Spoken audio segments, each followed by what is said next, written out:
ಶ್ರೀ ಗಣನಾಥುನಿ ಶಾರದಾ ಸತ್ಕವಲನ್ ಸಹಜ ಯೋಗಿ ಮುನುಲನ್ ಸುರುಲನ್ ದೇವ ಬ್ರಾಹ್ಮಣ ಧನ್ಯುನಿ ಸಕಲಂತರ್ಯಾಮಿ ಹರಿನಿಚಾಲ ಭಜಿಯಂತು.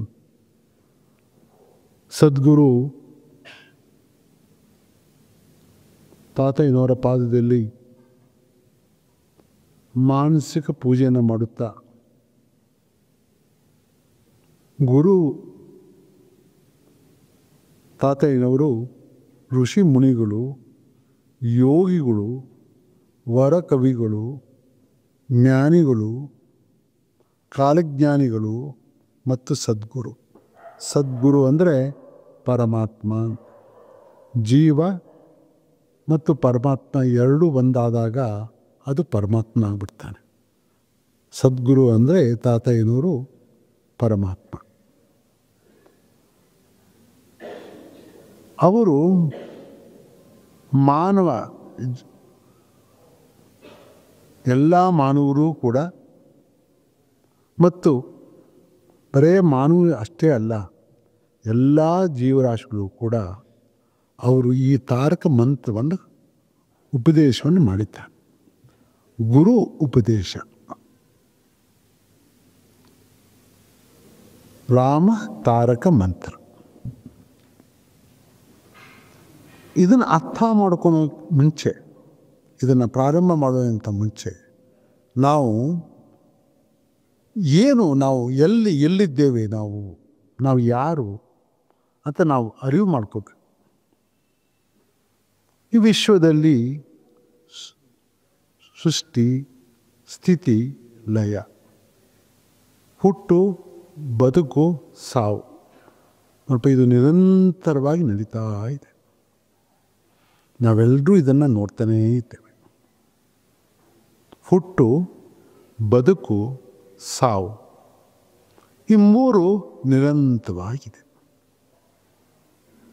ನೋಡ್ತಾ ನೋಡ್ತಾ ಏನು ಅನಿಸಿಕೆ ಆಗ್ತದೆ, ಏನಪ್ಪ ಇದು, ನಾನು ಮನುಷ್ಯನಾಗಿ ಹುಟ್ಟಿದ್ದೇನೆ, ನಾನು ಶಾಶ್ವತವಾಗಿ ನಾನು ಮನಸ್ಸಿನಾಗಿ ಹುಟ್ಟುತ್ತೇನೆ ಅಂತ ಒಂದು ನಮ್ಮ ಮನಸ್ಸಿನಲ್ಲಿ ಬರ್ತದೆ. ಹಾಗಾದ್ರೆ ಹುಟ್ಟಿದ್ದೇವೆ, ನಮ್ಗೆ ಗೊತ್ತಿಲ್ಲ, ಹಿಂದಿನ ಜನ್ಮ ಗೊತ್ತಿಲ್ಲ. ಸಾವಿರಾರು ಜನ್ಮದಲ್ಲಿ ನಾವು ಹುಟ್ಟಿದ್ದೇವೆ, ಬದುಕಿದ್ದೇವೆ. ನಮ್ಮ ಜೀವನವನ್ನು ಸಾವು ಆಗಿದೆ. ಅದು ಇನ್ನು ಮುಂದೆ ಎಷ್ಟೋ ಸಾವಿರಾರುಗಳು ಆಗಬೇಕಾಗಿದೆ. ಹುಟ್ಟು ಆಗಬೇಕಾಗಿದೆ, ಬದುಕಾಗಬೇಕಾದ್ರೆ ಸಾವು ಆಗಬೇಕಾಗಿದೆ. ಇವತ್ತು ನಾವು ಈ ಮಾನವ ಜನ್ಮದಲ್ಲಿ ನಾವೆಲ್ಲ ಬಂದ್ಬಿಟ್ಟಿದ್ದೇವೆ. ಇವತ್ತು ನಾವು ಚಿಂತನೆ ಮಾಡ್ತಾ ಇದ್ದೇವೆ, ಏನಪ್ಪ ನಾನು ಎಲ್ಲಿದ್ದೇನೆ, ನಾನು ಇಲ್ಲಿರುವಾಗ ಏನಾದರೂ ಇದ್ರ ಬಗ್ಗೆ ಪರಿಹಾರ ಇದೆಯಾ, ಏನಿದು ಹುಟ್ಟು ಸಾವು, ಏನಿದು, ನಾನು ಮನುಷ್ಯನಾಗಿ ನಾನು ಶಾಶ್ವತವಾಗಿ ಇರ್ತಾನೆಯೇ, ಹಂಗಾದ್ರೆ ಯಾಕೆ ನಾನು ಇದೇನು ಅಷ್ಟೇನು ಇದೇನು ಬೇಕಾಗಿಲ್ಲ, ನಾನು ಮನುಷ್ಯನಾಗಿ ಬರ್ತೇನೆ, ಮನುಷ್ಯನಾಗಿ ಹೋಗ್ತೇನೆ ಅಂತ ಒಂದು ಚಿಂತನೆಯೂ ಇರ್ಬೋದು ನಿಮಗೆ. ಆದರೆ ಆ ರೀತಿ ಇದು ಎಲ್ಲ ಋಷಿ ಮುನಿಗಳು, ಯೋಗಿಗಳು ಎಲ್ಲರೂ ಕೂಡ ಇದ್ರ ಬಗ್ಗೆ ಭಾರಿ ಚಿಂತನೆ ಮಾಡಿದ್ದಾರೆ. ಎಷ್ಟೋ ಯುಗಗಳಿಂದ ಇದ್ರ ಬಗ್ಗೆ ಚಿಂತನೆ ಮಾಡಿದ್ದಾರೆ. ಇದರ ಹಿನ್ನೆಲೆ ಯಾವ ರೀತಿ ಜೀವ ಬಂತು, ಯಾವ ರೀತಿ ಜೀವದಲ್ಲಿ ಯಾವ ಒಂದು ಜೀವನ ಬಂದಿದೆ, ಅದನ್ನು ಎಲ್ಲರಿಗೂ ಈ ಒಂದು ನಮಗೆಲ್ಲರಿಗೂ ತಿಳಿಸ್ಕೊಟ್ಟಿದ್ದಾರೆ. ಇದೇನು ಹೊಸದೇನಲ್ಲ. ಅಂದರೆ ಇವತ್ತು ನಾವು ಹುಟ್ಟಿದ್ದೇವೆ. ಹುಟ್ಟಿರುವಾಗ ಕೆಲವರು ಶ್ರೀಮಂತಿಕೆಯಿಂದ ಹುಟ್ಟುತ್ತಾರೆ, ಕೆಲವರು ಬಡತನದಲ್ಲಿ ಹುಟ್ಟುತ್ತಾರೆ, ಕೆಲವರು ಆರೋಗ್ಯಕರವಾದಂಥ ದೇಹವನ್ನು ಅವ್ರು ಬರ್ತದೆ, ಕೆಲವರಿಗೆ ಅನಾರೋಗ್ಯ, ಯಾವಾಗಲೂ ಅನಾರೋಗ್ಯನೇ. ಕೆಲವರು ಭಾರಿ ಬುದ್ಧಿವಂತರು, ಕೆಲವರು ಅಜ್ಞಾನಿಗಳು. ಇಂಥವರೆಲ್ಲ ಇದ್ದಾರೆ. ಯಾಕಿರಬೇಕಿದು, ಯಾಕೆ ಇದು ಈ ಭೇದ ಬರೋದು ಯಾತಕ್ಕೆ? ಋಷಿ ಮುನಿಗಳು ಹೇಳ್ತಾರೆ, ಇದು ಕರ್ಮದಿಂದ.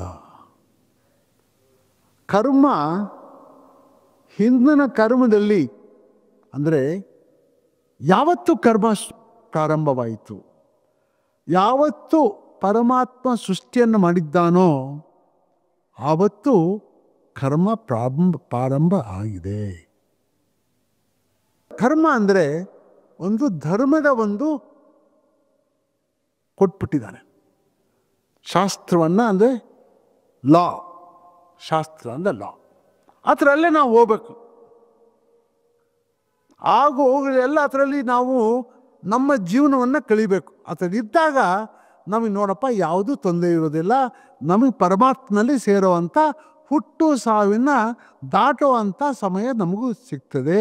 ಇದೇನು ದೊಡ್ಡದೇನಲ್ಲ, ನಾನು ಕೊಟ್ಬಿಟ್ಟಿದ್ದೇನೆ ಇದನ್ನು. ಮನುಷ್ಯ ಜೀವವನ್ನು ಕೊಟ್ಬಿಟ್ಟಿದ್ದಾನೆ, ಎಲ್ಲ ಜೀವರಾಶಿಗಳು ಕೊಟ್ಬಿಟ್ಟಿದ್ದಾನೆ. ಮನುಷ್ಯ ಜೀವನದಲ್ಲಿ ಮಾತ್ರ ಇದು ಸಿಗ್ಬೋದು, ನೀನು ಏನೂ ಯೋಚನೆ ಮಾಡಬೇಡ. ಅಂದರೆ ಧರ್ಮದ ಇದು ಯಾವಾಗ ನೀನು ಅರಿವು ಮಾಡ್ಕೊತೀಯೋ, ಆ ಧರ್ಮದ ಪ್ರಕಾರವಾಗಿ ಯಾವಾಗ ಜೀವನವನ್ನು ಮಾಡ್ಕೊತೀಯೋ ಆವಾಗ ನಿನ್ನ ದಾರಿ ಸಿಗ್ತದೆ.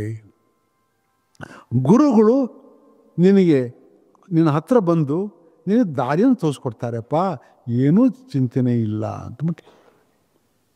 ಈ ರೀತಿಯಾಗಿ ನಮ್ಮ ಕರ್ಮಗಳು ಇವತ್ತು ಅದು ಏನಾದರೂ ಈ ಕರ್ಮದಲ್ಲಿ ನಾವು ಬಂದ್ಬಿಟ್ಟಿದ್ದೇವೆ. ಎಷ್ಟೋ ಹಿಂದೆ ಎಷ್ಟೆಷ್ಟು ಜನ್ಮದಲ್ಲೋ ನಾವು ಬಂದ್ಬಿಟ್ಟಿದ್ದೇವೆ. ಈ ಜನ್ಮದಲ್ಲಿ ಏನಾದರೂ ನಾವು ಅದರ ಬಗ್ಗೆ ಚಿಂತನೆ ಮಾಡೋದಕ್ಕೆ ನಾವೆಲ್ಲ ಇಲ್ಲಿ ಸೇರಿರೋದು ಅದಕ್ಕೋಸ್ಕರ. ಇನ್ಯಾವುದೂ ಇಲ್ಲ, ಇನ್ಯಾವುದೂ ಶಾಶ್ವತ ಅಲ್ಲ. ಇದು ಶಾಶ್ವತ. ಹುಟ್ಟೋದು ಸಾವು ಇದು ಶಾಶ್ವತ.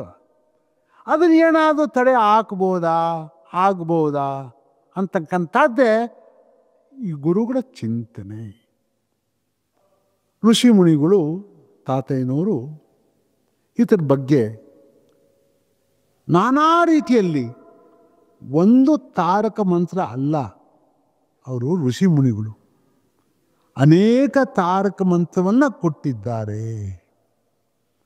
ರಾಮ ರಾಮ ಮುಕುಂದ ಮಾಧವ ರಾಮ ಸದ್ಗುರು ಕೇಶವ ರಾಮ ದಶರಥ ತನೆಯ ದೇವ ರಾಮ ಶ್ರೀ ನಾರಾಯಣ. ಇದು ಒಂದು ತಾರಕ ಮಂತ್ರ. ಅನೇಕರಿಗೆ ಯಾವ್ಯಾವ ರೀತಿಯಲ್ಲಿ ಯಾರ್ಯಾರು ಕೊಡಬೇಕೋ ಆ ರೀತಿ ಉಪದೇಶವನ್ನು ಮಾಡಿದ್ದಾರೆ. ಕೆಲವು ತಾರಕ ಮಂತ್ರವನ್ನು ಕೊಟ್ಟಿದ್ದಾರೆ. ಅದು ಯಾವ ಕರ್ಮವನ್ನು ಕಳಿತೇವೋ ಅಲ್ಲಿಂದ ನೀವು ಪ್ರಾರಂಭ ಮಾಡಪ್ಪ ಅಂತ ಹೇಳಿದ್ದಾರೆ. ತಾತಯ್ಯನವರು ಹೇಳಿದ್ದಾರೆ. ತಾರಕ ಮಂತ್ರವನ್ನು ಕೊಟ್ಟಿದ್ದಾರೆ. ಜಪವನ್ನು ಮಾಡು, ರಾಜಯೋಗದಲ್ಲಿ ಹೋಗು, ಇಲ್ಲ ಬೇಡವಾ, ಮನಸ್ಸನ್ನು ಸ್ಥಿರವಾಗಿ ನಿಲ್ಲಿಸಿ ಮಾಯವನ್ನು ತೆಗೆದು ಆ ಪರಮಾತ್ಮನಲ್ಲಿ ಸೇರೋ ಅಂತ ಅದು ತಾರಕ ಮಂತ್ರವನ್ನು, ಬೇರೆ ತಾರಕ ಮಂತ್ರವನ್ನು ಉಪದೇಶ ಮಾಡಿದ್ದಾರೆ. ಪಂಚಾಕ್ಷರಿ ಮಂತ್ರವನ್ನು ಕೊಟ್ಟರು, ಅದು ತಾರಕ ಮಂತ್ರವೇ. ಇವೆಲ್ಲವನ್ನು ಕೊಟ್ಟಿದ್ದಾರೆ. ಆದರೆ ರಾಮ ರಾಮ ಮುಕುಂದ ಮಾಧವ ರಾಮ ಸದ್ಗುರು ಕೇಶವ ರಾಮ ದಶರಥ ತನೆಯ ದೇವ ರಾಮ ಶ್ರೀನಾರಾಯಣ, ಈ ಮಂತ್ರ ಯಾವಾಗ ನಾವು ಜೀವ ಆಗ್ತದೋ, ಈ ಒಂದು ಬದುಕನ್ನು ನಾವು ಯಾವಾಗ ಮಾಡ್ತಾ ಇದ್ದೇವೋ, ನಮಗೆ ಹಿಮಾಲಯದಂಥ ಒಂದು ಪರ್ವತ ಈ ಕರ್ಮ ಇದೆ. ಇದನ್ನು ನಾವು ಯಾವಾಗ ಈ ಹಿಮಾಲಯದಂಥ ಪರ್ವತ ಅದನ್ನು ದಾಟ್ತವೋ ಆವಾಗ ನೋಡಪ್ಪ ನಮಗೆ ಎಲ್ಲ ದಾರಿ ನಮಿಸುತ್ತದೆ. ಈ ದಾಟುವಂಥ ಇದು ವಿಧಾನ ರಾಮ ರಾಮ ಮುಕುಂದ ಮಾಧವ ರಾಮ ಸದ್ಗುರು ಕೇಶವ. ದಾಟಿದ ಮೇಲೆ ಪರಮಾತ್ಮನಲ್ಲಿ ನೋಡಪ್ಪ ಇನ್ನು ಮುಂದೆ ಹೋಗು, ಈ ಮಂತ್ರದಲ್ಲೇ ನೀನು ಪರಮಾತ್ಮನಲ್ಲಿ ಸೇರಬಹುದು. ಕರ್ಮದಿಂದ ಮುಕ್ತಿಯನ್ನು ಪಡೆಯುವಂಥ ಅಲ್ಲಿವರೆಗೂ ಈ ರಾಮ ರಾಮ ಮುಕುಂದ ಮಾಧವ ಈ ತಾರಕ ಮಂತ್ರ ಇವತ್ತು ಉಪದೇಶ ಮಾಡಿದ್ದಾರೆ. ಇದು ಮಹತ್ವ. ಇಂಥ ಮಂತ್ರ ಕಲಿಯುಗದಲ್ಲಿ ಇಲ್ಲಿವರೆಗೂ ನಮಗೆ ಉಪದೇಶ ಮಾಡಿಲ್ಲ. ಕರ್ಮ ಕಲಿಬೇಕು. ಅದು ಕಲಿಯುಗ. ಕಲಿಯುಗದಲ್ಲಿ ಅನೇಕ ತಾರಕ ಮಂತ್ರವನ್ನು ಕೊಟ್ಟರು ತಾತಯ್ಯನವರು. ಯಾಕೆ ಕೊಟ್ಟರು? ಯಾಕಂದರೆ ಕಲಿಯುಗದಲ್ಲಿ ಇಂಥ ಏನು ಈ ಧರ್ಮ ಇಳಿದಿದೆ ಅಂತಂದರೆ ಯಾವ ಒಂದು ಯುಗದಲ್ಲೂ ಇಳಿದಿಲ್ಲ. ಯಾವ ಯುಗದಲ್ಲೂ ಇಳಿದಿಲ್ಲ. ಪರಮಾತ್ಮನೇ ನಮ್ಮದೇ ಇರತಕ್ಕಂಥ ಜೀವ ನಾವೆಲ್ಲ ಇದ್ದೇವೆ. ನಮ್ಮದೇ ಇರತಕ್ಕಂಥ ಜೀವ. ಯಾವಾಗ ನಾವು ನಂಬೋದಿಲ್ವೋ ಆವಾಗ ನಟನೆ ಮಾಡ್ತೇವೆ, ಮೋಸವನ್ನು ಮಾಡ್ತೇವೆ, ನಟನೆ ಮಾಡ್ತೇವೆ. ನಾವು ಭಕ್ತರು, ನಾವು ಜ್ಞಾನಿಗಳು, ನಾವು ಇದು, ನಾವು ಅದು ಅಂತ ನಟನೆ ಮಾಡ್ತೀವಿ. ನಾವು ಯಾವತ್ತೂ ನಟನೆ ಇಲ್ಲ. ಯಾವ ಒಂದು ಯುಗದಲ್ಲೂ ನಟನೆ ಇಲ್ಲ. ಕಲಿಯುಗದಲ್ಲಿ ಮಾತ್ರ ಈ ನಟನೆ ಇದೆ. ಕಲಿಯುಗದಲ್ಲಿ ಮಾತ್ರ ಈ ನಟನೆ ಇದೆ. ಯಾಕಂದರೆ ಆ ಬಲ ಇಲ್ಲ. ಯಾವತ್ತು ನಮ್ಮಲ್ಲಿ ಬಲ ಇಲ್ವೋ ಆವಾಗ ಈ ಒಂದು ನನ್ನ ಬಲ ಇದೆ ಅಂತ ನಾನು ತೋರಿಸ್ಕೊಂಡು ಹೋಗ್ತೇನೆ. ನನ್ನ ಹತ್ರ ಬಲ ಇದೆ, ನೀವು ನನ್ನನ್ನು ನಂಬಿ, ನಾನು ಒಬ್ಬ ಸಾಧಕ ಅಂತ ಹೇಳ್ಕೊಂಡು ಹೋಗ್ತೇವೆ. ಅದು ಸತ್ಯಾಂಶ ಅಲ್ಲ. ಅದು ಕಪಟ ನಾಟಕ, ಕಪಟ ಜೀವ. ಇದು ಕಪಟ ಜೀವ. ಇಂಥ ಜೀವದಲ್ಲಿ ಗುರುಗಳ ಕೃಪೆ ಭಾರಿ ಮುಖ್ಯ. ಗುರುಗಳು ಬಂದ್ಬಿಟ್ಟಿದ್ದಾರೆ. ಒಳ್ಳೆಯ ಸಮಯದಲ್ಲಿ ಬಂದಿದ್ದಾರೆ. ಕಲಿಯುಗದಲ್ಲಿ ಒಳ್ಳೆಯ ಸಮಯದಲ್ಲಿ ಬಂದಿದ್ದಾರೆ. ಕೊನೆಯ ಭಾಗದಲ್ಲಿ ಬಂದಿದ್ದಾರೆ. ಅದಕ್ಕೋಸ್ಕರ ತಾತಯ್ಯನವರು ಕಾರಣ್ಯ ಗುರು ಅಂತ ಕರೀತಾರೆ. ಅವರೇ ಹೇಳ್ಬಿಟ್ಟಿದ್ದಾರೆ. ಇದೆಲ್ಲ ಹೇಳಿರೋದು ಅವರೇ. ಕಾರಣ್ಯ ಗುರು ಅಂದರೆ ನಾವು ದ್ವಾಪರ ಯುಗದಲ್ಲಿ ಯಾರಪ್ಪ ಕಾರಣ್ಯ ಗುರು ಅಂದರೆ ಆ ಯುಗದ ಒಂದು ರಕ್ಷಣೆ ಮಾಡುವಂಥವನು, ಧರ್ಮವನ್ನು ಸ್ಥಾಪನೆಯನ್ನು ಮಾಡುವಂಥವನು, ಅವನೇ ಕಾರಣ್ಯ ಗುರು. ವ್ಯಾಸಮಾನಗಳು ಬಂದರು. ವ್ಯಾಸಗಳು ಬಂದು ಅವರು ಕಾರಣ್ಯ ಗುರುಗಳಾದರು. ಒಂದೇ ವೇದ ಇತ್ತು, 4 ವೇದಗಳು ಮಾಡಿದ್ವು. ಭಾಗವತ ಎಲ್ಲೂ ಯಾವತ್ತೂ ಭಾಗವತ ಯಾರೂ ಹೇಳಿಲ್ಲ.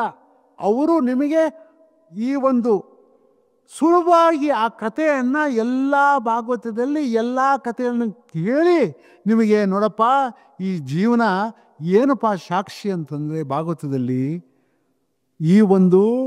ಈ ಜೀವ ಏನಿದೆ ಕರ್ಮದಲ್ಲಿ ನಾನು ಜಿಂಕೆ ಆಗ್ಬೋದು, ನಾನು ಕತ್ತೆ ಆಗ್ಬೋದು, ಕುದುರೆ ಆಗ್ಬೋದು, ಹಂದಿ ಆಗ್ಬೋದು, ವೃಕ್ಷ ಆಗ್ಬೋದು, ಪಕ್ಷಿ ಆಗ್ಬೋದು, ಮನುಷ್ಯನೂ ಆಗ್ಬೋದು. ಈ ಸಾಕ್ಷಿ ನಿಮಗೆ ಬೇಕಾಗಿದ್ದರೆ ಭಾಗವತದಲ್ಲಿ ಓದಿ ಅಂತಾರೆ. ಭಾರಿ ಸುಲಭವಾಗಿ ಅರ್ಥವನ್ನು ಮಾಡುವಂಥ ಇದನ್ನು ಕೊಟ್ಟಿದ್ದಾನೆ ಭಾಗವತದಲ್ಲಿ. ಭಾಗವತನ ಕೊಟ್ಬಿಟ್ಟಿದ್ದಾನೆ. ಅದು ಭಕ್ತಿ ಬಲ್ಲಪ್ಪ, ಇನ್ನು ನೀನು ಅರಿವು ಮಾಡ್ಕೋ, ಇನ್ನು ನಿನ್ನ ಬಗ್ಗೆ ನೀನು ಚಿಂತನೆ ಮಾಡು. ನೀನು ಬಂದ್ಬಿಟ್ಟಿದ್ಯಾ, ನಿನ್ನ ಚಿಂತನೆ ನೀನು ಮಾಡು ಅಂತ ಹೇಳ್ಬಿಟ್ಟಿದ್ದಾರೆ. ಈ ರೀತಿಯಾಗಿ ಅವರು ಕಾರಣ್ಯ ಗುರುಗಳಾದರು. ಆಮೇಲೆ ಅದರ ಬಗ್ಗೆ ಇನ್ನು ಮುಂದೆ ಹೇಳ್ತೇನೆ. ಆದರೆ ಇವತ್ತು ನಮ್ಗೆ ಬೇಕಾಗಿರೋದು ಅವರು ಕಾರಣ್ಯ ಗುರು. ಇವಾಗ ತಾತಯ್ಯನವರು ಕಾರಣ್ಯ ಗುರುವಾಗಿ ಬಂದ್ಬಿಟ್ಟಿದ್ದಾರೆ. ಇವಾಗ ಈ ಒಂದು ಕೊನೆಯ ಭಾಗದಲ್ಲಿ ಏನೇನು ಮಾಡಬೇಕು ನಿಮಗೆ ಅದೆಲ್ಲವನ್ನೂ ಆ ಒಂದು ದಾರಿಯನ್ನು ತೋರಿಸ್ಕೊಟ್ಟಿದ್ದಾರೆ. ಅದರಿಂದ ನಾನು ಹೇಳಿದೆ, ಅನೇಕ ತಾರಕ ಮಂತ್ರಗಳನ್ನು ಕೊಟ್ಟಿದ್ದಾರೆ. ಅದರ ಬಗ್ಗೆ ಇನ್ನು ಮುಂದೆ ಹೇಳೋಣ. ಇಂಥ ಒಂದು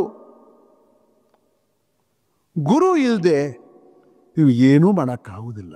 ಯಾವ ರೀತಿ ನಾವು ಪ್ರಾರಂಭ ಮಾಡಬೇಕಿವತ್ತು? ಗುರುಗಳನ್ನು ನಂಬಬೇಕು. ಗುರು ನಂಬಿಲ್ಲ ಅಂತಂದರೆ ನಮ್ಗೆ ಯಾವುದೂ ಸಿಗೋದಿಲ್ಲ.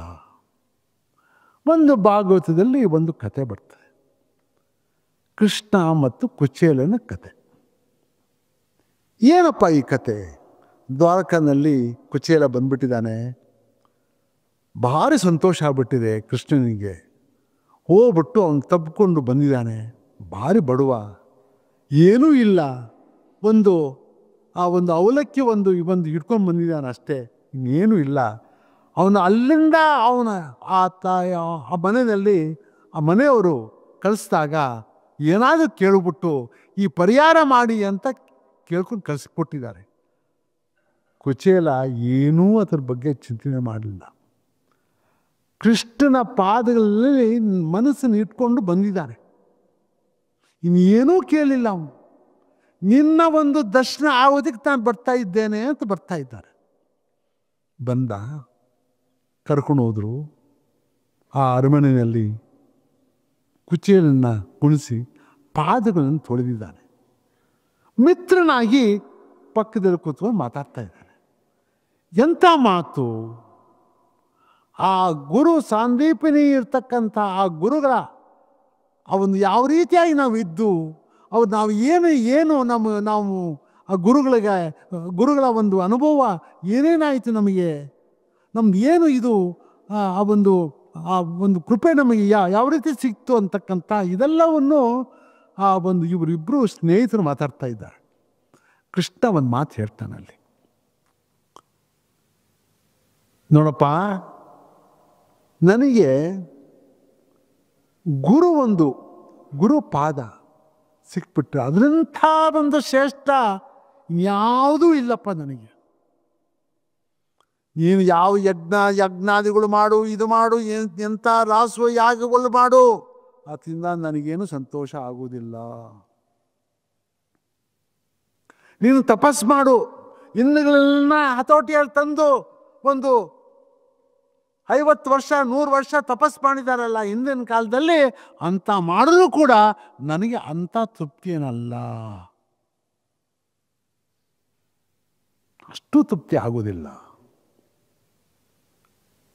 ಮತ್ತೆ ನನ್ನ ಬಗ್ಗೆನೇ ಒಂದು ಸೇವೆಯನ್ನು ಮಾಡ್ಕೊಂಡು ಇರುವಂಥವನು, ಅದು ನನಗೆ ತೃಪ್ತಿ ಆಗುವುದಿಲ್ಲ. ಮತ್ತು ಇನ್ಯಾವುದಪ್ಪ ತೃಪ್ತಿ ಆಗೋದು? ಗುರು ಸೇವೆಯನ್ನು ಮಾಡೋದೇ ನನ್ನ ತೃಪ್ತಿ ಅಂತ. ಇನ್ಯಾವುದೂ ಅಲ್ಲ, ಗುರು ಸೇವೆನೇ ನನ್ನ ತೃಪ್ತಿ ಆಗೋದಪ್ಪ, ಅದಕ್ಕೆ ದೊಡ್ಡದು ಇನ್ಯಾವುದೂ ಇಲ್ಲ. ಇವತ್ತು ನಾವು ಗುರು ಸೇವೆಗೋಸ್ಕರ ಬಂದಿದ್ದೇವೆ. ಕೃಷ್ಣನು ಗುರು ಸೇವೆ ಮಾಡಿದ್ದೇನೆ, ಕುಚೇಲನು ಗುರು ಸೇವೆಯನ್ನು ಮಾಡಿದ್ದಾನೆ. ಗುರುನೇ ತಂದೆ, ತಾಯಿ, ತಂದೆ, ಗುರು, ದೇವರು ಎಲ್ಲವೂ ಅವನೇ ಅವನೇ ಅವನೇ ಅವನೇ, ಯಾರೂ ಇಲ್ಲ. ಅದರಿಂದಾಗಿ ಆ ಒಂದು ಗುರು ಕೃಪೆಯನ್ನು ನಾವು ಸ್ವೀಕಾರ ಮಾಡಿದರೆ ಅವರ ಒಂದು ಕೃಪೆಯಿಂದ ನಮಗೆ ಈ ತಾರಕ ಮಂತ್ರ ಸುಲಭವಾಗಿ ಸಿಗ್ತದೆ. ಆ ಮರ್ಮಗಳನ್ನ ನಾವು ಮನಸ್ಸು ಮತ್ತು ಮಾಯೆ ಇವೆರಡು ಜೊತೆಗಿದೆ. ಎಲ್ಲಿವರೆಗೂ ಮನಸ್ಸು ಮಾಯೆ ಇರ್ತದೋ ನಾವು ಏನೂ ಮಾಡೋಕ್ಕಾಗುವುದಿಲ್ಲ. ಒಂದು ಗಂಟೆ ಕಾಲ ಒಂದು ಕಡೆ ಕೂತ್ಕೊಳ್ಳೋಕ್ಕಾಗುವುದಿಲ್ಲ. ಮನಸ್ಸು ಚಂಚಲವಾಗಿ ಓಡಾಡ್ತಾ ಇರ್ತದೆ. ಅದು ಮಾಯೆ ಬೇರೆ ಇದೆ. ಮಾಯೆ ಇದ್ದರೆ ಏನಾದರೂ ಆಗ್ತದ? ಮಾಯೆ ಮತ್ತು ಮನಸ್ಸು ಯಾವಾಗ ಬೇರೆ ಆಗ್ತದೋ ಅದು ಆಗಬೇಕಾಗಿದ್ರೆ ಗುರುಗಳು ಇಲ್ಲದೆ ಇದ್ದರೆ ಇದು ಸಾಧ್ಯವಿಲ್ಲ. ಅಲ್ಲಿಂದ ನಿಮ್ಮ ಪ್ರಾರಂಭ ನೋಡಪ್ಪ.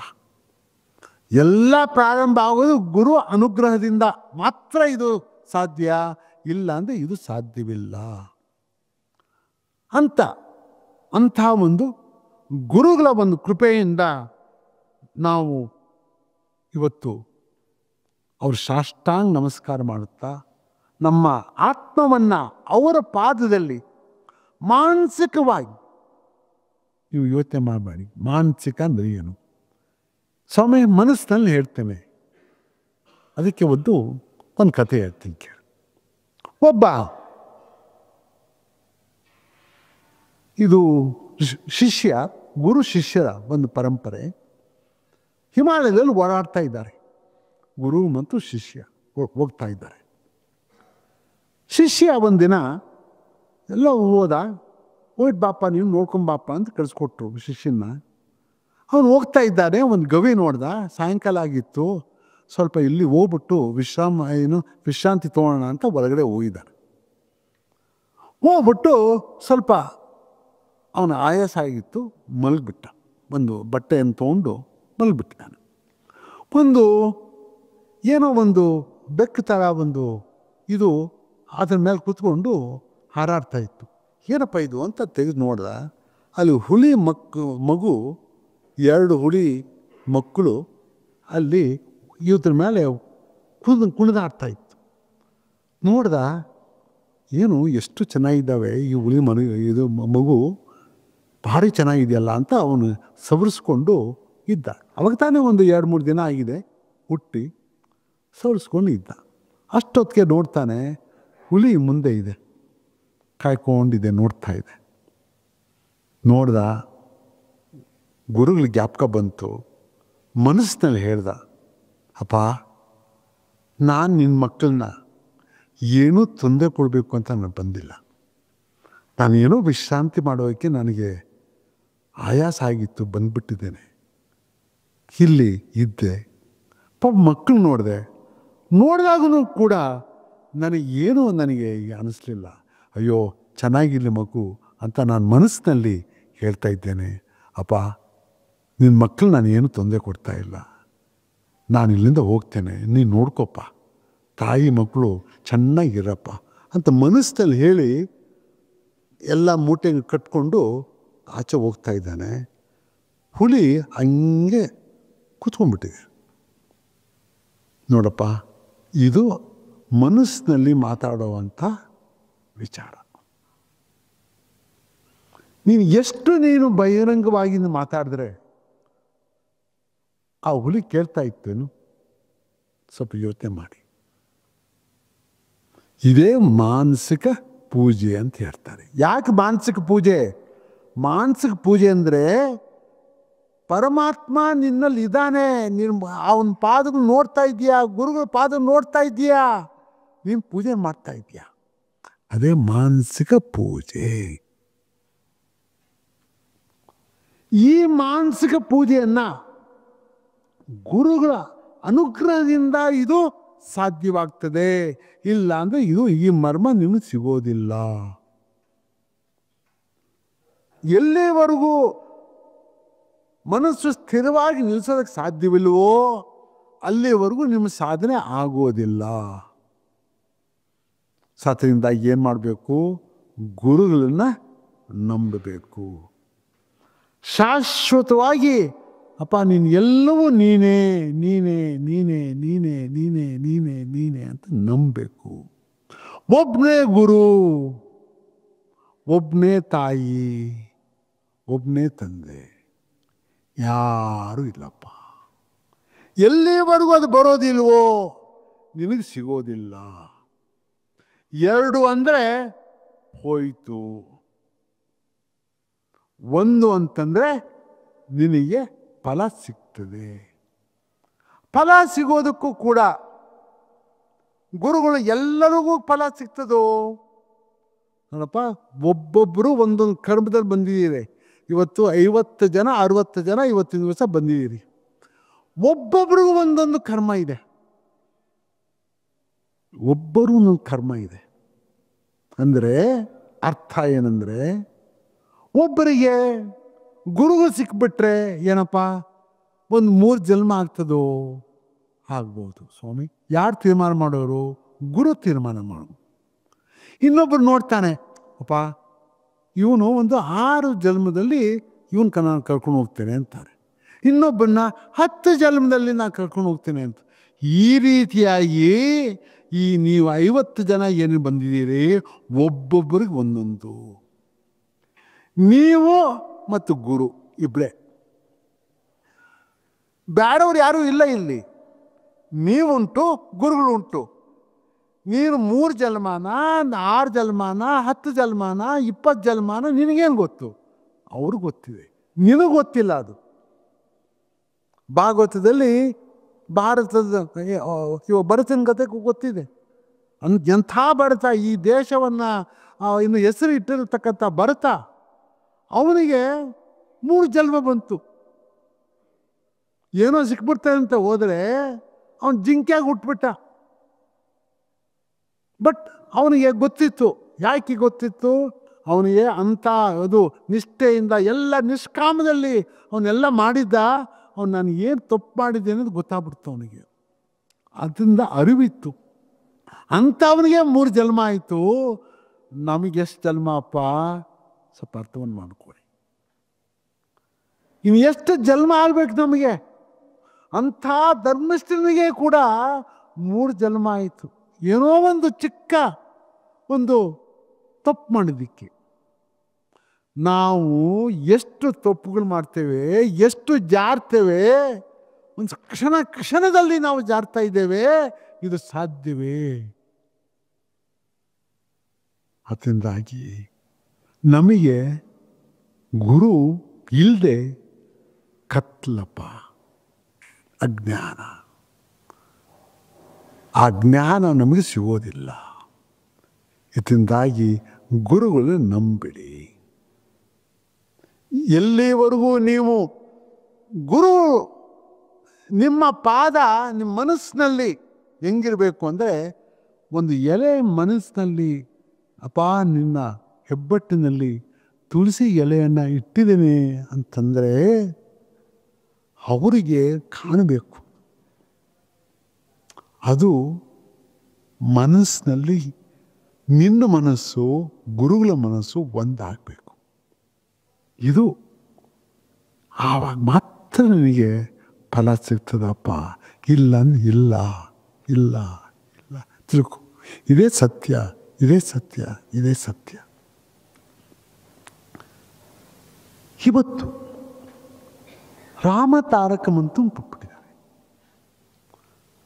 ಈ ತಾರಕ ಮಂತ್ರ ಕರ್ಮಗಳಿಂದ ಮೋಕ್ಷವರೆಗೂ ಈ ಮಂತ್ರ. ನೀವು ಯಾವತ್ತು ಏನು ಮಾಡ್ತಿದ್ದೀರಿ ಇವತ್ತು? ಯಾಕಪ್ಪ 24 ಗಂಟೆ ಕಾಲ ನಾವು ಪ್ರಾರಂಭ ಮಾಡಬೇಕು ಅಂತ ನಾವು ಪ್ರಾರಂಭ ಮಾಡಿದ್ವಿ.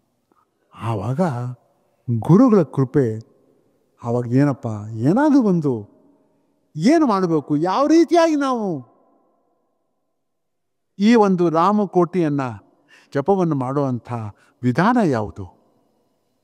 ಆವಾಗ ಒಂದು 5 ದಿನ ಯಾಕೆ ನಾವು ಯಾರು ಬರ್ತಾರೋ 20 ಜನ ಆಗಲಿ 25 ಜನ ಆಗಲಿ, ಈ 55 ದಿನ ಕಾಲ ಹಗಲು ರಾತ್ರಿ ನಿರಂತರವಾಗಿ ನಡ್ಕೊಂಡು ಹೋಗೋದಕ್ಕೆ ಸಾಧ್ಯವೇ ಅಂತ ನಾವು ಪ್ರಶ್ನೆಯನ್ನು ಹಾಕ್ಕೊಂಡ್ರು. ಆವಾಗ ಎಲ್ಲರೂ ಹೇಳಿದ್ರು, ಜ್ಞಾನಿಗಳು, ಹಿರಿಯರು, ಭಾಗವತರೆಲ್ಲ ಹೇಳಿದ್ರು, ಸ್ವಾಮಿ ಇದಾಗೋದಿಲ್ಲ, ಕಷ್ಟ ಇದೆ. 5 ದಿನ ಕಾಲ ಇರುವಂಥ ಆ ಶಕ್ತಿ ನಮ್ಮಲ್ಲಿ ಯಾರಲ್ಲೂ ಇಲ್ಲ. ಮತ್ತು ಏನು ಮಾಡಬೇಕು?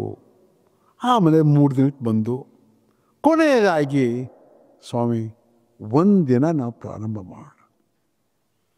ಭಾರಿ ಕಷ್ಟದಿಂದ ನಾವು 1 ದಿನ ಮಾಡೋದಕ್ಕೂ ಕಷ್ಟ, ಭಾರಿ ಕಷ್ಟ ಇದೆ. ಅದನ್ನು ನಾವು ಪ್ರಯತ್ನ ಮಾಡೋಣ. ಅದು ಗುರುಗಳ ಕೃಪೆಯಿಂದ ಆಗಲಿ, ಅದು ಇಲ್ಲಾಂದ್ರೆ ಇದು ಸಾಧ್ಯವಿಲ್ಲ. ಅದರಿಂದಾಗಿ ಬೆಳಿಗ್ಗೆ ಸುಪ್ರಭಾತ ಆದಮೇಲೆ ಗುರುಗಳ ಪಾದದಲ್ಲಿ ಆ ಒಂದು ತುಳಸಿ ಎಲೆಯನ್ನು ಇಟ್ಟು, ಅಪ್ಪ ನೀನೇ ಎಲ್ಲವನ್ನೂ ನೋಡ್ಕೋಬೇಕು. ಈ 24 ಗಂಟೆ ಕಾಲ ಎಷ್ಟು ಸಾಧ್ಯವಾಗ್ತದೋ, ಹೌದು ಮನಸ್ಸು ಒಂದು ಸ್ಥಿರವಾಗಿ ನಿಲ್ಲಿಸೋದು ಸಾಧ್ಯವಿಲ್ಲ, ಆದರೆ ಒಂದು ಪ್ರಯತ್ನ ಮಾಡುವಂಥ ಶಕ್ತಿಯನ್ನು ಕೊಡು. ಅದರಿಂದಾಗಿ ಗುರುಗಳು ಇಲ್ಲೇ ಇದ್ದಾರೆ, ಅವರು ಒಂದು ಕೃಪೆಯಿಂದ ಶಕ್ತಿನ ಬರಲಿ. ಏನಪ್ಪ ಬರಲಿ? 1 ನಿಮಿಷದಲ್ಲಿ ಮನಸ್ಸು ಸ್ಥಿರವಾಗಿ ನಿಲ್ಲಿಸಿದ್ರೆ ಅದು ಭಾರಿ ಕಠಿಣ. ಏನಾದರೂ ಒಬ್ರು ಇದೆಯೋ ಇಲ್ವೋ ನನಗಂತೂ ಇನ್ನೂ ಅನುಮಾನ ಇದೆ, ನನಗೂ ಇಲ್ಲ. ಅದರಿಂದಾಗಿ 1 ನಿಮಿಷ ಇಲ್ಲದೆ ಇದ್ದರೆ ಇನ್ನೇನಾಗ್ತದೆ? ಇಷ್ಟು ಕಷ್ಟ ಇರೋದನ್ನು ಯಾವ ರೀತಿಯಾಗಿ ನಮಗೆ ಸ್ವಲ್ಪ ಆದರೂ ಆ ಒಂದು ಅನುಗ್ರಹದಿಂದ ಅಪ್ಪ ನಾನು ಇದ್ದೇನೆ ನೀವು ಮಾಡ್ತಾರೆ ಹೋಗ್ರಪ್ಪ, ನಿಮ್ಮ ಇವತ್ತಲ್ಲ ನಾಳೆ ಅಲ್ಲ ನಾಡಿದ್ದು ಆಚೆ ನಾಡಿದ್ದು ಇನ್ನು 10 ದಿನ ಆಗಲಿ, ಒಂದು ವರ್ಷ ಆಗಲಿ, 3 ವರ್ಷ ಆಗಲಿ, 4 ವರ್ಷ ಆಗಲಿ, ನಾನು ಬಂದು ನಿಮ್ಮನ್ನು ಕರ್ಕೊಂಡು ಹೋಗ್ತೇನೆ ಅಂತಕ್ಕಂಥ ಗುರುಗಳ ಒಂದು ಅನುಗ್ರಹ ಇವತ್ತು ಸಿಕ್ಕಿದೆ. ನೀವು 50 ಜನ ಏನು ಬಂದಿದ್ದೀರಿ, 60 ಜನ ಇವತ್ತು ಏನು ಬಂದಿದ್ದೀರಿ, ನಿಮಗೆ ಇದು ಇವತ್ತು ನಿಮ್ಮ ಪ್ರಾರಂಭ, ನಿಮ್ಮ ಜೀವನ ಇವತ್ತು ಪ್ರಾರಂಭ. ಇವಾಗ ನಿಮ್ಮ ವಯಸ್ಸು ಬಗ್ಗೆ ಮರ್ತುಬಿಡಿ. ಅಪ್ಪ ಸ್ವಾಮಿ ನಾನು 60 ವರ್ಷ ಆಗಿದೆ, ನಾನು ಏನಾಗ್ತಾನೋ ಏನು ಯೋಚನೆ ಮಾಡಬೇಡ. 60 ವಯಸ್ಸೂ ಅಷ್ಟೇ, 20 ವಯಸ್ಸೂ ಅಷ್ಟೇ, 80 ವರ್ಷನೂ ಅಷ್ಟೇ. ಯಾವತ್ತು ಪ್ರಾರಂಭ ಮುಖ್ಯ, ವಯಸ್ಸಲ್ಲ ಮುಖ್ಯ. ಯಾವತ್ತು ಪ್ರಾರಂಭ ಮಾಡ್ತೀನೋ ಅದು ಮುಖ್ಯ. ಅದನ್ನು ನಿಮಗೆ ಇವತ್ತು ಆ ಉಪದೇಶ ನಿಮ್ಗೆ ಸಿಗ್ತಾ ಇದೆ. ರಾಮ ತಾರಕ ಮಂತ್ರ ಅದನ್ನು ಎಲ್ಲವೂ ನಿಮಗೆಲ್ಲ ತಿಳಿಸ್ಬಿಟ್ಟಿದ್ದೀವಿ ಬೇಕಾದಷ್ಟು. ಇವಾಗ ಇಲ್ಲಿವರೆಗೂ ಎಲ್ಲರಿಗೂ ತಿಳಿಸ್ಬೇಕು, ಅದ್ರ ಬಗ್ಗೆ ನಾನು ಹೇಳ್ತಾ ಇಲ್ಲ. ಆದರೆ ಒಂದು ಮರ್ಮವನ್ನು ಹೇಳ್ತಾ ಇದ್ದೀನಿ. ಇವಾಗ ಗುರುಗಳ ಕೃಪೆಯಿಂದ ನಾನು ಹೇಳ್ತಾ ಇದ್ದೇನೆ. ರಾಮ ಪ್ರಾರಂಭ, ಕೊನೆಯದು ನಾರಾಯಣ. ರಾಮ ನಾರಾಯಣ, ಪ್ರಾರಂಭ ರಾಮ, ಕೊನೆಯದು ರಾಮ ನಾರಾಯಣ. ಏನಿದು? ಯಾರು ಇದನ್ನು ಈ ರಾಮ ತಾರಕ ಮಂತ್ರವನ್ನು ಮನಸ್ಸಿನಲ್ಲಿ ನೀವು ಮಾಡ್ತಾ ಹೋಗ್ತಿರೋ ಅದು ವಿಷ್ಣು ನಾರಾಯಣ ಕವಚ ಅಂತ ತಾತಯ್ಯನವರು ಸ್ಪಷ್ಟವಾಗಿ ಉಪದೇಶವನ್ನು ಮಾಡಿದ್ದಾರೆ. ನಾರಾಯಣ ಕವಚ ಅಂದರೆ ಏನು? ಇದು ಭಾಗವತದಲ್ಲಿ ಬರ್ತದೆ. ಇದನ್ನು ಅರ್ಥ ಮಾಡ್ಕೋಬೇಕಾದ್ರೆ ಭಾಗವತದಲ್ಲಿ ಹೋಗ್ಬೇಕು.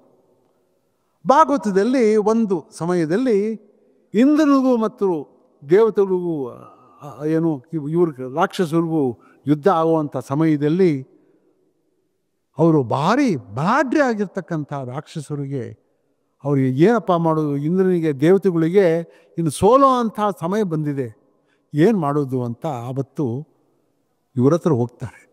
ಬ್ರಹ್ಮನ ಹತ್ರ ಹೋಗಿ, ಸ್ವಾಮಿ ನಾವು ಏನು ಮಾಡಬೇಕು, ಇವಾಗ ನಾವು ಸೋಲೋ ಅಂಥ ಪರಿಸ್ಥಿತಿ ಬಂದ್ಬಿಟ್ಟಿದೆ, ನಾವು ಏನು ಮಾಡಬೇಕು ಅಂತ ಕೇಳ್ತಾರೆ.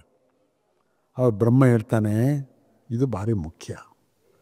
ನಾರದ ಮಹರ್ಷಿಗಳ ಹತ್ರ ಹೋಗಿ ಅವರು ಹೇಳ್ತಾರಪ್ಪ ಅಂತ. ನಾರದ ಮಹರ್ಷಿಗಳ ಹತ್ರ ಹೋಗ್ತಾರೆ ಎಲ್ಲ ದೇವತೆಗಳು. ಹೋಗಿ ನಾರದ ಮಹರ್ಷಿಗಳು ನಾರಾಯಣ ಅಷ್ಟಾಕ್ಷಿ ಓಂ ನಮೋ ನಾರಾಯಣಾಯ ಅಷ್ಟಾಕ್ಷಿ ಮಂತ್ರ ಬರ್ತಾರೆ. ನೋಡಪ್ಪ ಇದು ಕವಚ ಆಗ್ತದೆ, ನೀನು ಹೋಗಪ್ಪ, ನಾನು ಕೊಡ್ತಾ ಇದ್ದೇನೆ ಅಂತ. ಓಂ ನಮೋ ನಾರಾಯಣಾಯ ಅಷ್ಟಾಕ್ಷರ ಸ್ವೀಕಾರ ಮಾಡಿದ್ರು. ಗುರುಗಳ ಕೊಟ್ಟಿರ್ತಕ್ಕಂಥ ಮಂತ್ರವನ್ನು ಸ್ವೀಕಾರ ಮಾಡಿದ್ರು. ಅದನ್ನು ಅವರು ಸಾಧನೆ ಮಾಡಿದ್ರು. ಇದು ನಿನಗೆ ಕವಚ ಬರ್ತದೆ, ನಾರಾಯಣ ಕವಚ. ಅಂದರೆ ಯಾರೇ ಬಂದ್ರು, ಯಾವ ಶತ್ರುಗಳು ಬಂದ್ರೂ ನಿನ್ನ ಹತ್ರ ಬರೋಕ್ಕೆ ಸಾಧ್ಯವಿಲ್ಲ, ಎಲ್ಲಿವರೆಗೂ ಸಾಧ್ಯವಿಲ್ಲ. ಪ್ರಳಯ ಆಗುವಂಥ ಸಮಯದಲ್ಲೂ ಕೂಡ, ಇಡೀ ಬ್ರಹ್ಮಾಂಡ ಎಲ್ಲವನ್ನೂ ಪ್ರಳಯದಲ್ಲಿ ಎಲ್ಲ ಮುಳುಗಿ ಹೋಗುವಂಥ ಸಮಯದಲ್ಲೂ ಕೂಡ ಈ ಜೀವ ಏನಿದೆ ಅದು ಮುಳುಗೋದಿಲ್ಲ.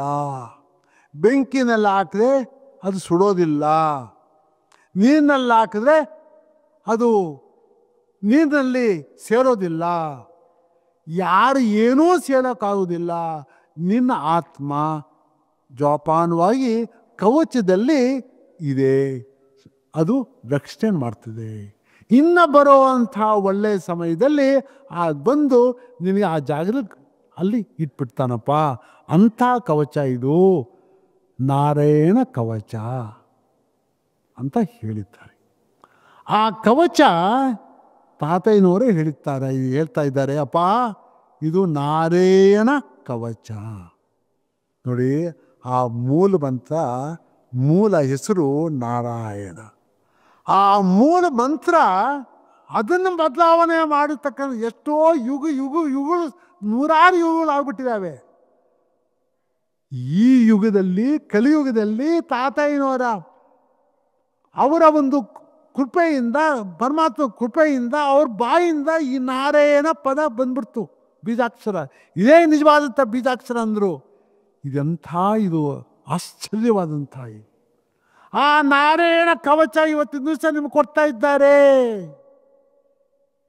ಅರ್ಥವನ್ನು ಮಾಡ್ಕೊಳ್ಳಿ.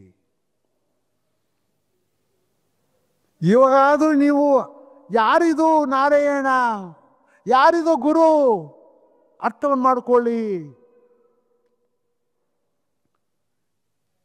ಯಾರು ಈ ಒಂದು ರಾಮ ತಾರಕ ಮಂತ್ರವನ್ನ ನೀವು ಪ್ರಾರಂಭ ಮಾಡ್ತಿದ್ದೀರಾ, ಯಾವಾಗಲೂ ಎಲ್ಲಿ ಓಡಾಡ್ತಾ ಇರುವಾಗ ನೆನೆಸ್ಕೊಳ್ಳಿ, ಸಮಯ ಬಂದಾಗ ನೆನೆಸ್ಕೊಳ್ಳಿ, ಊಟ ಮಾಡುವಾಗ ನೆನೆಸ್ಕೊಳ್ಳಿ, ನಿದ್ದೆ ಮಾಡುವಾಗ ನೆನೆಸ್ಕೊಳ್ಳಿ. ಎದ್ದ ತಕ್ಷಣ ರಾಮ ರಾಮ ಮುಕುಂದ ಮಾಧವ ರಾಮ ಸದ್ಗುರು ಮನಸ್ಸನ್ನು ಹೇಳ್ತಾ ಹೋಗಿ. ಓಡಾಡುವಾಗ, ಕೆಲಸ ಮಾಡುವಾಗ ಒಂದು ಸತಿ ಹೇಳಿ. ನಾನಾ ರೀತಿಯಲ್ಲಿ ಹೇಳ್ತಾ ಹೋಗಿ. ಹೇಳ್ತಾ ಹೇಳ್ತಾ ಹೇಳ್ತಾ ಹೇಳ್ತಾ ಆ ಕವಚ ಹೆಂಗೆ ಬೆಳೀತಾ ಹೋಗ್ತದೆ. ಇವತ್ತು ಒಂದು 40 ಸತಿ ಹೇಳಿದೆ, ಇನ್ನು ಮಾರನೇ ದಿನ ಒಂದು 45 ಸತಿ ಹೇಳ್ಬೋದು. ಹಿಂಗೆ ಅದು ಬೆಳೀತಾ ಹೋಗ್ತದೆ. ಅದು ಗುರುವಿನ ಕೃಪೆಯಿಂದ ಬರ್ತಾ ಬರ್ತಾ ಬರ್ತಾ ಬರ್ತಾ ಬರ್ತಾ ಮನಸ್ಸು ಎಷ್ಟು ಒಂದು ಒಂದು ಒಂದು ಕ್ಷಣನೂ ಕೂಡ ಅದರ ಬಗ್ಗೆನೇ ಅದರಲ್ಲೇ ಇರಬೇಕು. ಆವಾಗ ಮನಸ್ಸು ಸ್ಥಿರವಾಗುತ್ತದೆ. ಅದು ಸಮಯ ಆಗ್ತದೆ. ಏನೂ ಯೋಚನೆ ಮಾಡಬೇಡಿ. ಈ ಜನ್ಮ ಆಗ್ಬೋದು, ಬರೋ ಜನ್ಮ ಆಗ್ಬೋದು. ತಾತಯ್ಯನವ್ರು ಅಂತಾರೆ, ಇದನ್ನು ಹೇಳ್ಬಿಟ್ಟು ನಾನು ಮುಗಿಸ್ತಾ ಇದ್ದೇನೆ. ತಾತಯ್ಯನವರು ಒಂದು ಕೊನೆಯ ಮಾತು ಹೇಳ್ತಾರೆ. ಅವರೇ ಕಾರುಣ್ಯ ಗುರು. ಅಪ್ಪ, ನೀನು ನಾನು ಹಸ್ತವನ್ನು ಕೊಟ್ಟಿದ್ದೇನೆ, ನೀನು ಯೋಚನೆ ಮಾಡಬೇಡ. ನಿನ್ನನ್ನು ನಾನು ಕರ್ಕೊಂಡು ಹೋಗ್ತೇನೆ. ನಿನ್ನನ್ನು ಆ ಒಂದು ಹಸ್ತದಲ್ಲಿ ನೀನು ಕುಣಿಸಿ ನಿಮಗೆ ಆ ಒಂದು ಆ ದಾರಿಯನ್ನು ತೋರಿಸ್ಕೊಡ್ತೇನೆ. ಯಾವ ರೀತಿಯಾಗಿ ಸ್ಥಿರವಾಗಿ ಕುಳಿತುಕೊಳ್ಳೋದಕ್ಕೆ ನಾನು ದಾರಿಯನ್ನು ತೋರಿಸ್ಕೊಡ್ತೇನೆ ನಿನಗೆ. ಅಷ್ಟೇ ಅಲ್ಲ, ನಿನಗೆ ಅಂತರಂಗ ಶುದ್ಧಿಯನ್ನು ಮಾಡುವಂಥ ಒಂದು ವಿಧಾನವನ್ನು ನಿನಗೆ ಹೇಳ್ಕೊಡ್ತೇನೆ. ಅಷ್ಟೇ ಅಲ್ಲ, ಬ್ರಹ್ಮ ಬರೆದಿರ್ತಕ್ಕಂಥ ಏನು ಬ್ರಹ್ಮ ಬರೆದಿದ್ದಾನೋ ಅದನ್ನು ಅಳಸಾಕಿ ನಾನು ಬೇರೆ ಬರಹವನ್ನು ಬರೀತೇನೆ. ಅವರು ಕಾರುಣ್ಯ ಗುರು ಅಂತ ಅರ್ಥ ಏನು? ಬ್ರಹ್ಮನಕ್ಕಿಂತ ದೊಡ್ಡವರು ಇರಬೇಕಲ್ಲ. ಬ್ರಹ್ಮ ಬರೆದಿರ್ತಕ್ಕಂಥ ಬರವನ್ನು ತೆಗೆದುಹಾಕಬೇಕಾದ್ರೆ ಅವ್ರಕ್ಕಿಂತ ದೊಡ್ಡವರು ಇರಬೇಕಲ್ಲ.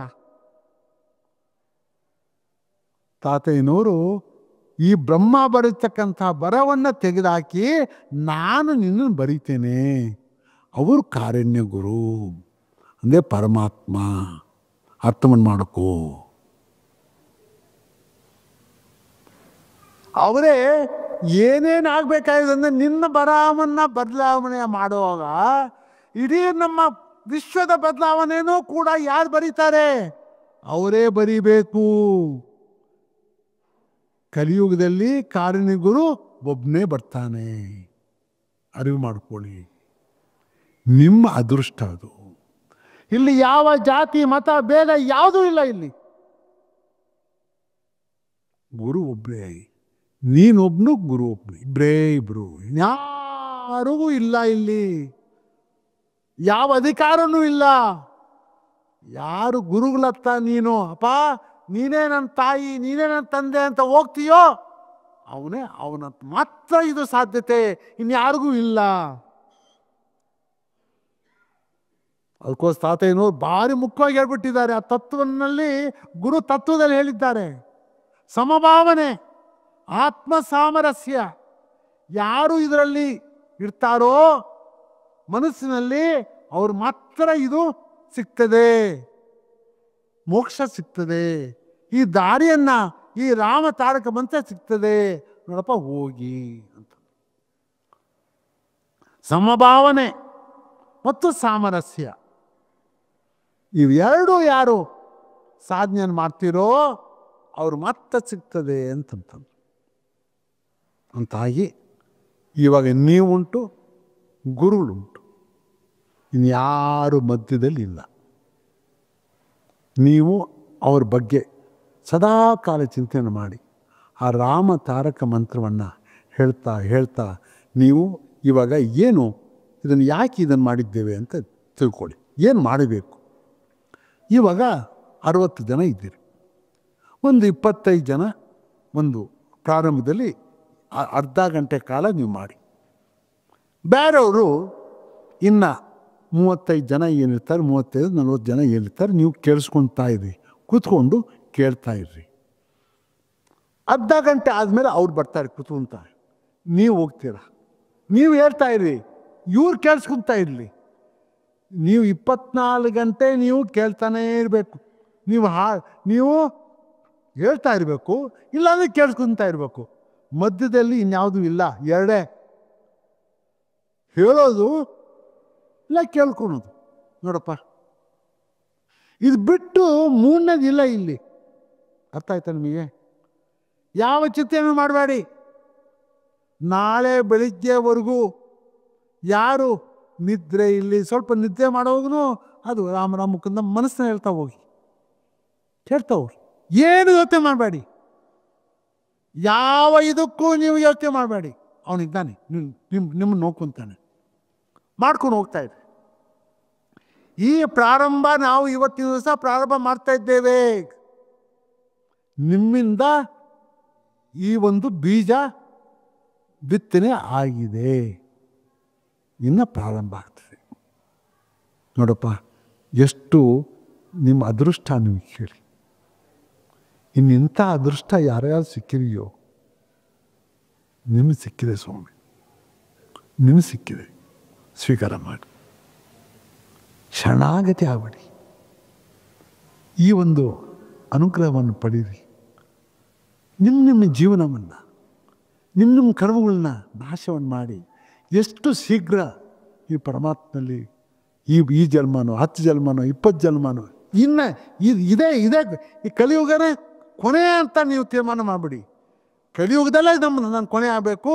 ಇನ್ನು ಇಂಥ ಕೆಟ್ಟ ಟೈಮ್ನಲ್ಲಿ ಒಳ್ಳೆಯದು ಭಾರಿ ಸುಲಭ ಸಿಗ್ತದಪ್ಪ. ಯಾಕಂದರೆ ಯಾರೂ ಇರೋದಿಲ್ಲ ಇಲ್ಲಿ. ಕೆಲವರು ಚಿಂತೆ ಮಾಡೋರು, ಒಳ್ಳೆ ಚಿಂತೆ ಮಾಡೋರು ಎಷ್ಟಪ್ಪ ಕೈನಲ್ಲಿ ಏರಿಸ್ಬೋದು. ಕೋಟಿ ಜನಾಂಗ ಇರ್ಬೋದು. ಆದರೆ ಪರಮಾತ್ಮನ ಬಗ್ಗೆ ಚಿಂತನೆ ಮಾಡುವಂಥವರು ಒಂದು 5-10 ಜನ ಸಿಕ್ಕರೆ ಸಾಕಪ್ಪ. ಅಂಥವರು ಕಾಣಿಸ್ತಾ ಇಲ್ಲ ಇವತ್ತು. ಅಂಥ ಕಾಲಪ್ಪ ಇದು, ಸಾಮಾನ್ಯವಾದಂಥ ಕೆಟ್ಟ ಕಾಲ ಅಲ್ಲ. ಅಂಥ ಕಾಲದಲ್ಲಿ ನಿಮಗೆ ಗುರುಗಳ ಕೃಪೆ ಸಿಕ್ಬಿಟ್ಟಿದೆ. ಹೋಗಿ ನಿಮ್ಮ ಜೀವನವನ್ನು ನೀವೇ ಆ ಜೀವನವನ್ನು ತೆಗೆದುಕೊಂಡು ಹೋಗಿ. ಮುಕ್ತಿ ಬರೋವರೆಗೂ ಆ ಗುರುಗಳು ನಂಬಿಬಿಟ್ಟು ಅವ್ರ ಪಾದದಲ್ಲಿ ಸೇರಿಬಿಡಿ ಅಂತಕ್ಕಂಥ ಮಾತು ಹೇಳಿ, ಆ ಗುರುಗಳ ಪಾದದಲ್ಲಿ ನೀ ಪಾದ ಪದ್ಮ ಆರಾಧನ ಚೇಜಲಂಚಿ ಪುಷ್ಪವನ ಅಂತರಮುನ ಕರುವೀರ ಕಾಂಚಾಲ ದಾಸಾಲ ದವಂಜಾಚಿ ವೀರ್ಜಾಚಿ ಮೆಲ್ಲಲು ಪನ್ನ ಪೊಗಡ ಶಾಮಂತಿ ಕುಂಕುಮ ಕುರುವೇಲು ಸಂಪಂಗಿ ತುಳಸಿ ಮಾಲಕಲ್ ಸಮರ್ಪಯಾಮಿ. ಗಂಧ ಕಸ್ತೂರಿ ಪುನುಗು ಜವ್ವಾಜಿ ಗೋರೋಜನ ಬಾದಿಗಾಗಲ ಪರಿಮಳ ದ್ರವ್ಯಂ ಅಂಗಲೇಪಂ ಸಮರ್ಪಯಾಮಿ. ಧೂಪ ದೀಪ ನೈವೇದ್ಯಂ ಸಮರ್ಪಯಾಮಿ. ಆತ್ಮ ಸದ್ಗುರುಭ್ಯೋ ನಮಃ. ಹೈಗ್ರೀವಾಯ ನಮಃ. ಆದಿಕೇಶವಾಯ ನಮಃ. ಓಂ ಶಾಂತಿ ಶಾಂತಿ ಶಾಂತಿ.